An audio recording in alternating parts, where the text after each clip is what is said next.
Hello Year 3, I'm Mr Callum and this is my first attempt at a Zoom lesson, so let's hope it goes well.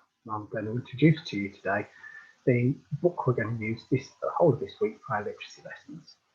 I think some of you know what topic it was that we said we were going to be doing after Christmas, but maybe after today's lesson you'll be sure. The book we're going to use this week, it's got some lovely illustrations in. It's called The Lion and the Unicorn. It's by Shirley Hughes.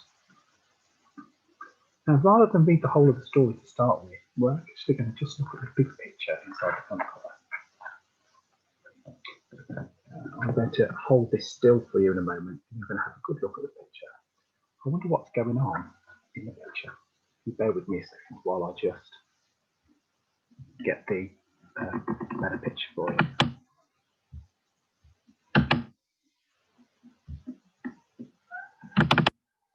And hopefully you can see now the illustration that I was holding up still on your screen. There's a lot going on. I'm not sure I'd want to be there. I'd like you to have a think what you can see in the picture. What do you think is actually happening? What can you see? To think about 5 things you could talk about in the picture. So I'm going to ask you to maybe pause the video in a moment, have a good look at the picture and see 5 different things in that picture that you can say that you can see. Okay, so press pause now. Right, hopefully you press play again because I didn't give you that instruction. And now we're going to have a quick chat about what you can see going on in the picture. I bet you probably said you could see buildings that look like they were on fire. I wonder why they might be on fire. Well, this is actually the start of a book about World War II. And this illustration is of London. At the time in the picture, this is called the Blitz. During the Blitz, the German planes dropped bombs on British cities, and it would have been a very frightening place to be. So this is a picture of the Blitz. So as well as the burning buildings, I should imagine you could see lots of smoke up in the going up in the sky because the buildings are on fire. There's also something else going up into the air. I wonder if you worked out what they were. They are searchlights being aimed up from the ground, trying to find the bombers in the sky so that they might be dazzled by the bright lights, but also if the men on the ground who had the guns could see the planes, they could try and shoot them down.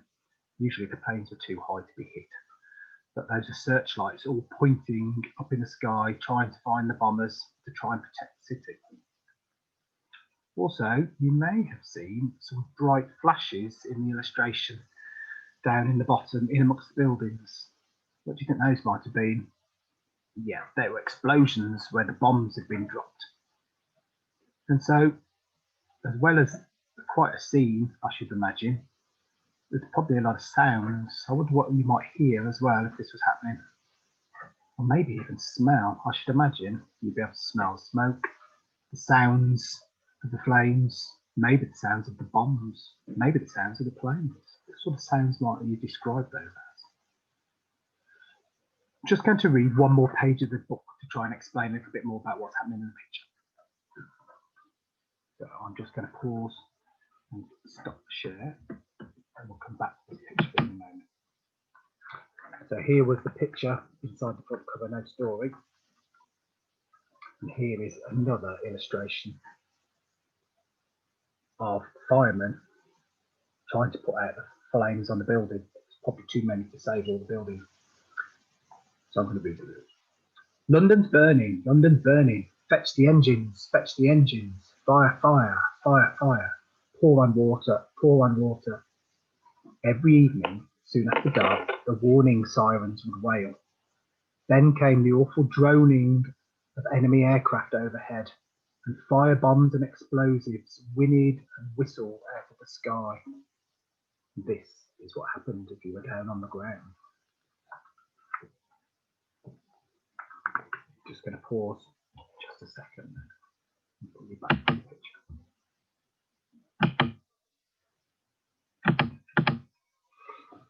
The start of that story I just read, did you recognise the tune from London's Burning, London's Burning? Hopefully you remembered that from your year 2 learning, where you did What topic was it? Yeah, the Great Fire of London. But London was on fire in the Great Fire of London. But during the Blitz in the Second World War, London was on fire again many nights. And we're going to start today by trying to do a bit of a description of this setting that you can see in this picture. We've talked about quite a few things that you can actually see in the picture. So we ought to be able to have at least 5 sentences at least, I should think. Because we've got the lights we can describe, the fire, the clouds, the buildings, and the fact that it's dark and nighttime. But would we just say there was a fire? Or would we, if we were doing good writing, try and add in some extra words? They're likely to be adjectives because they're describing words. So you could describe how the flames were moving. So they're dancing flames. Are they just burning the buildings or are they swallowing the buildings? Don't just go for the first word you can think of. Try and make those sentences as interesting as you can be. What are the lights doing? They're searching. Are they sweeping across the sky? Are they pointing? What are the explosions doing? Some good words for the sounds you might see. To create a picture that if somebody couldn't see that, they'd really feel quite frightened from what you described. I wouldn't want to be there. It probably would have been a very scary place to be, especially if you were on the ground when it was happening. So, talking to an adult through some of your word choices, concentrating on your sentence punctuation. Every sentence needs a capital letter and full stop. And trying to get some good describing words into your sentences. I'd like you to have a go today at writing a description of what you can see in that picture.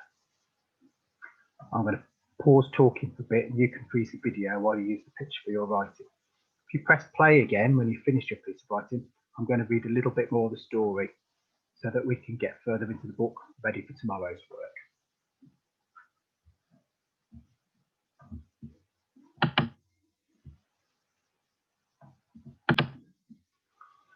Okay, I hope you've done some really good writing. I'm looking forward to seeing it sent in. So that is today's task. So if you could email those into the school Year 3 home learning with your name in the subject, and we'll enjoy reading some of your great descriptions. I'm going to read a little bit more of the story, find out what's going on. Lenny Levi and his mum huddled together under the stairs.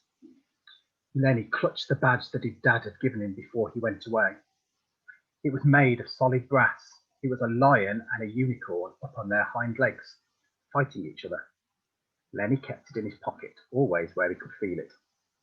Dad was fighting too. He was in the army far away, while Lenny and Mom clung to one another and longed for the daylight. The unicorn was a mythical beast, Dad had told him, a mysterious, gentle creature. But lions were real, all right. Lions stood for being brave. Everyone had to be brave in wartime, not only the soldiers, but other people too. Children even. Be a brave boy, Lenny, Dad had told him when they said goodbye. Sometimes they got letters from Dad. They came in batches, 2 or 3 at a time. Those were the best days. Mum read bits out to Lenny while he was having his tea. Dad always put in a drawing for him. Sometimes it was a funny picture like the one of the sergeant.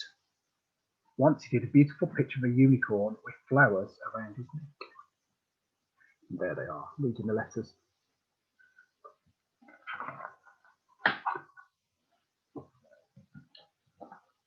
This is one of the nights, though, after the Blitz. There's not a lot left of most of those houses. One night, the bangs shook the house so badly that they thought the roof would fall in. We should have gone to the shelter, muttered Mum. Next morning, when they went out, the Robinsons' house wasn't even there anymore. Their things were all lying all over the street amongst the rubble and broken glass.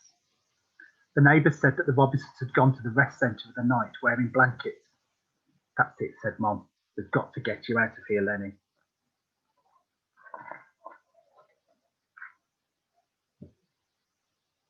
There is a busy scene. Lots of children with all their luggage. I wonder where they might be going. Soon, suitcase packed and his name on a label pinned to his jacket, clutching his precious badge in his pocket, Lenny joined a crowd of other children at the railway station. Mum was there to see him off. Lenny felt the shape of the lion with his fingertips. fingertips. He knew he was supposed to be brave, but when he saw so many strange faces, he didn't know how to be.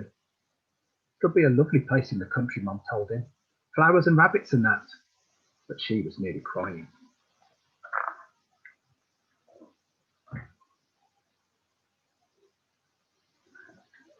Lenny only realised what was really happening when he was in a crowded railway carriage. He put his head out of the window and shouted, "Don't leave me, Mum, you come with me."